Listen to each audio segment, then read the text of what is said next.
어떠한 일이 일어날 것인지를 우리에게 또한 지금 보여주고 있습니다. 하나님께서 그들을 포로에서 돌아오게 하시고 모으시며 이끄시고 돌아오게 하시며 또 차지하게 하며 번성하게 하며 생명을 얻게 하며 또한 하는 모든 일과 여러 가지 상황 속에서 열매를 주시고 복을 주신다고 말씀을 하고 있습니다. 그런데 11절에 말합니다. 이것이 어려운 것이 아니라 합니다. 어려운 것도 아니고 멀리 있는 것도 아니고 저 하늘에 있는 것도 아니고 바다 밖에 있는 것도 아니라고 말씀합니다. 이것이 무슨 의미를 가지고 있습니까? 하나님께서 이스라엘에게 주신 것이 있죠. 바로 십계명입니다. 또한 모세 율법이 있습니다.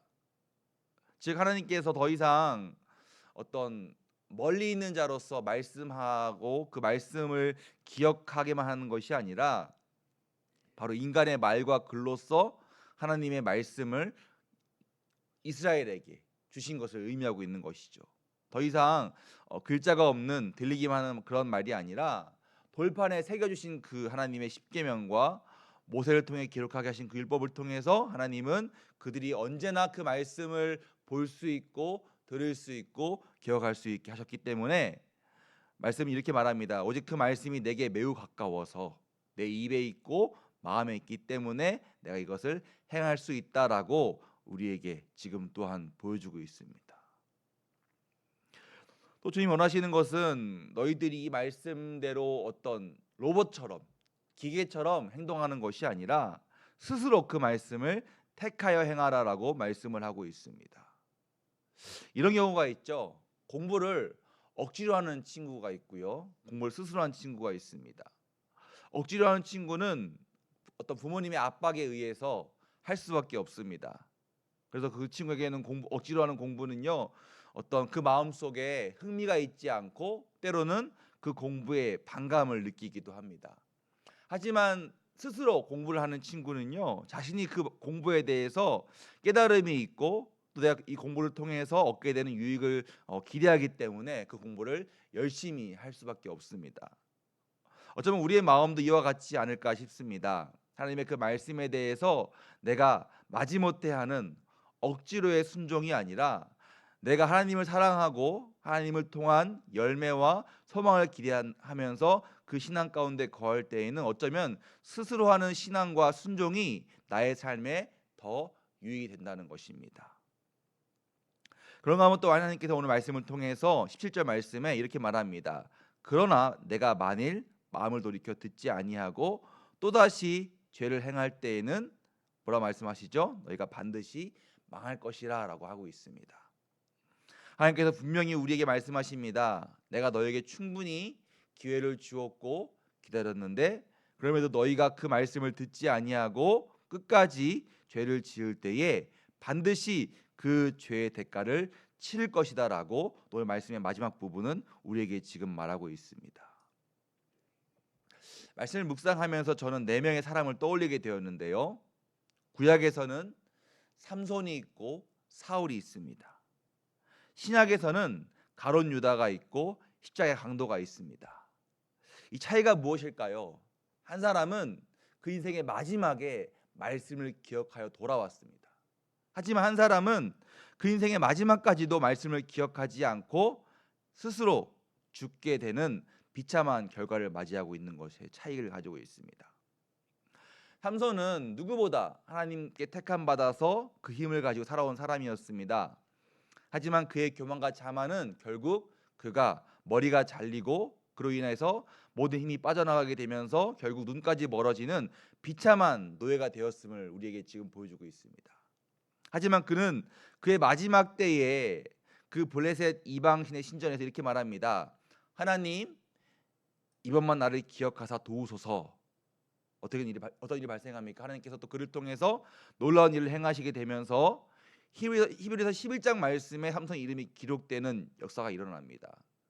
히브리서 11장은 삼손을 하여금 그의 믿음으로 하나님의 일을 행했음을 말씀이 기록을 하고 있습니다.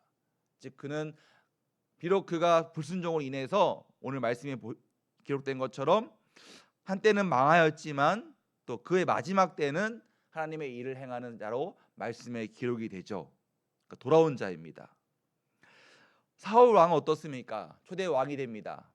그는 처음에는 겸손하였고 하나님의 말씀을 순종했지만 점점 교만하여지고 또한 다윗을 시기하면서 그 시기가 다윗에 대한 살기가 되고 다윗을 죽이려 합니다.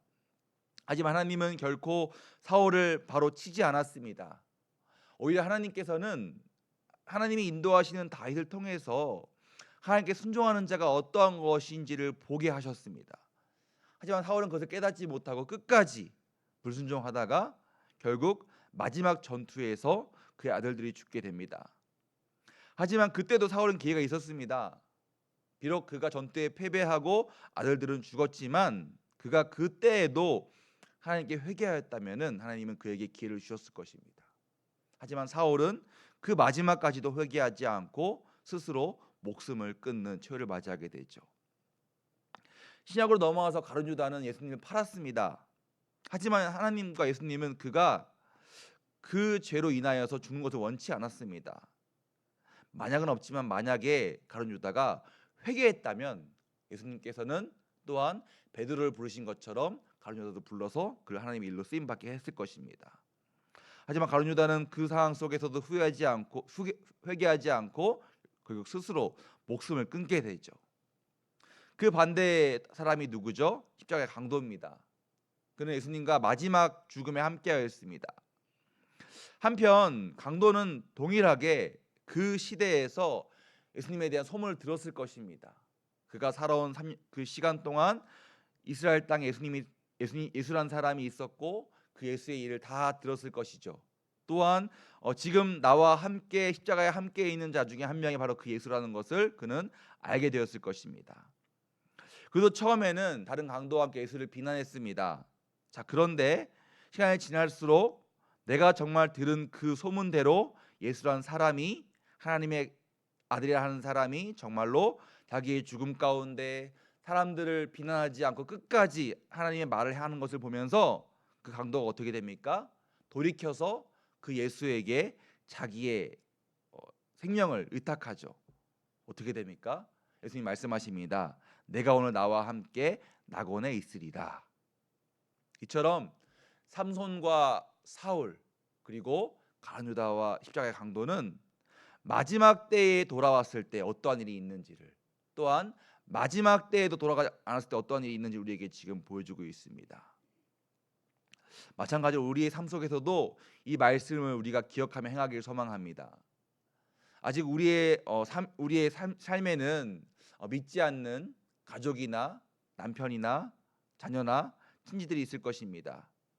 그들에게 우리가 오늘 말씀처럼 그들의 마음에서 기억할 수 있도록 하나님의 말씀을 증거자가 되길 소망합니다.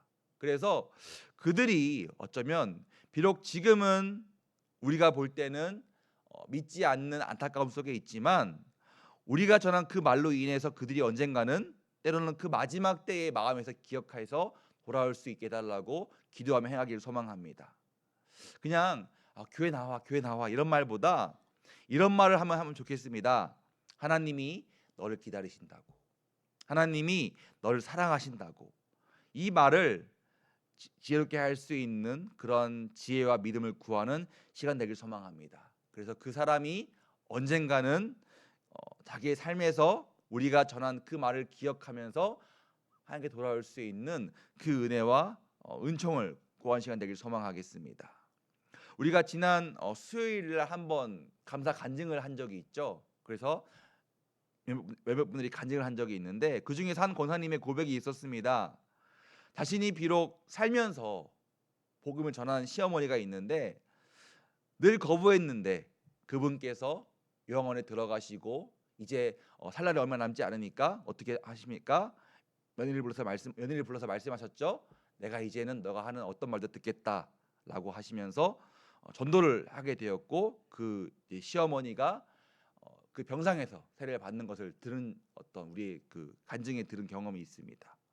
이처럼 동일하게 우리도 그 친지와 가족들에게 지혜롭게 우리의 말로써 하나님의 그 말씀을 증거함으로써 그 영혼이 또한 하나님의 때와 시간에 돌아가게 해달라고 기도하는 우리의 또한 소망과 바람이 되기를 간절히 소망합니다. 그래서 오늘 이 말씀을 행한 그 삼손과 십자가의 강도처럼 우리의 삶에서도 이러한 복음 전함을 통해서 그 영혼들 주님께로 돌아오게 하는 은혜가 있기를 간절히 소망합니다.